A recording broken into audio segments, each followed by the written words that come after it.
Exercise 1.6 हमें given है, इसमें हमारे पास दो लीनियर इक्वेशंस दी गई हैं और कहा गया है कि इसको आप मैट्रिक्स इन्वर्जन मेथड के थ्रू सॉल्व करें। और इसी क्वेश्चन को कहा गया है कि बाद में हमने सॉल्व करना है बाय क्रैमर रूल। तो इस पूरी एक्सरसाइज को दो मेथड्स के थ्रू आपने सॉल्व करना है। पहला मेथड मैट्रिक्स इन्वर्जन मेथड और दूसरा जो मेथड है उसे क्रैमर रूल कहा जाता है। जो मैट्रिक्स इन्वर्जन मेथड है उसे हम उर्दू में काल्बों के माकूस का तरीका भी कहते हैं। तो सबसे पहले मेथड से हम इसे सॉल्व करेंगे, मैट्रिक्स इन्वर्जन मेथड से, यानी कि काल्बों के माकूस के तरीके से। तो सबसे पहले हम एक मैट्रिक्स बनाएंगे, कालब बनाएंगे, कालब ए जिसे हम कहेंगे, और वो मुश्तमिल होगा इन दो इक्वेशंस के जो हमारे पास वेरिएबल्स हैं इनके काफिशेंट पर। यहाँ पर x जो है उसका काफिशेंट हमारे पास 2 है, वो हम लिखेंगे।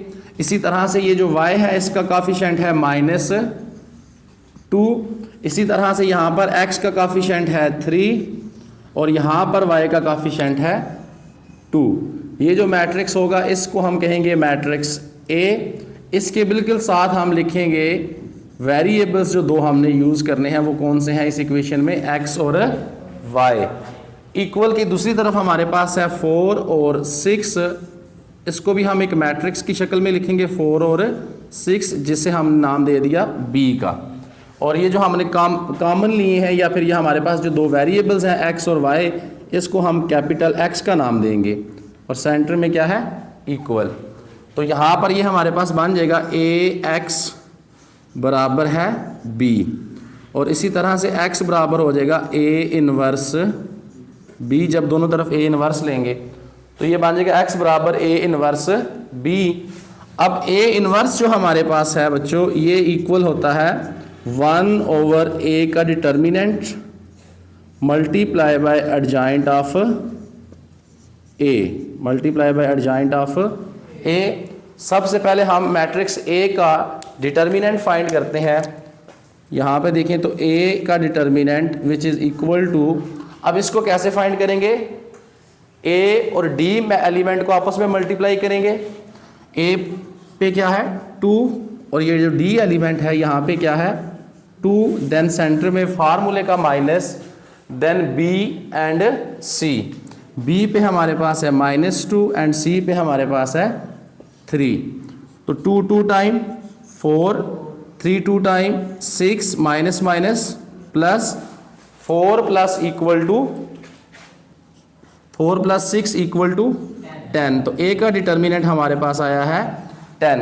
इसी तरह से एडजॉइंट ऑफ A हमने फाइंड करना है।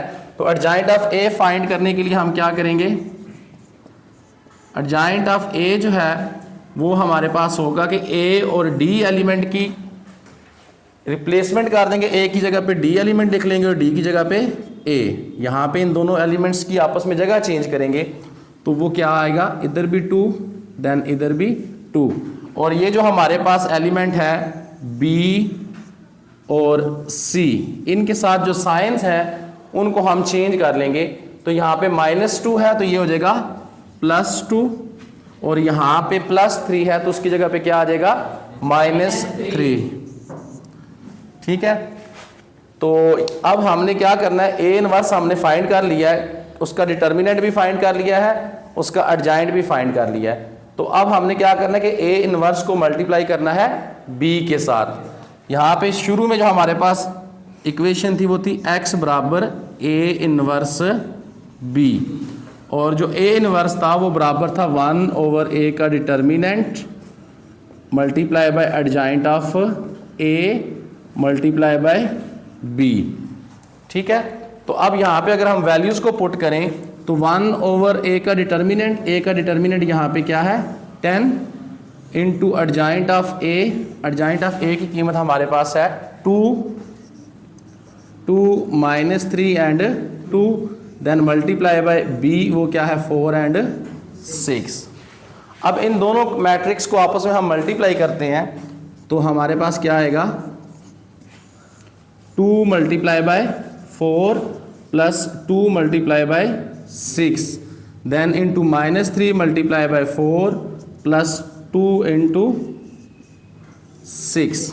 ठीक है, यहाँ पे पहली रो उसको हमने पहले कॉलम के साथ मल्टीप्लाई किया, देन हमने दूसरी रो पकड़ी और उसको इसी कॉलम के साथ मल्टीप्लाई किया। यहाँ पे 2 इस 4 के साथ मल्टीप्लाई होगा, देन ये वाला 2 इस 6 के साथ। सेंटर में क्या यूज़ करेंगे, प्लस। इसी तरह से यहाँ पे -3 मल्टीप्लाई होगा इस 4 के साथ, सेंटर में क्या यूज़ करेंगे, प्लस। और इसी तरह से ये 2 किसके साथ मल्टीप्लाई होगा, 6 के साथ। अब इनको मल्टीप्लाई करें तो क्या आता है जी, 4 2 टाइम 8, 2 6 टाइम 12, यहाँ पे 4 3 टाइम 12 प्लस माइनस 6 2 टाइम 12। यहाँ पे देखें तो 8 को 1/10 इंटू 12 प्लस 8 हमारे पास क्या हो जाएगा 20, एंड 12 में से 12 माइनस करेंगे तो क्या आ जाएगा 0। तो हमारे पास बचा 1/10, 20 और 0।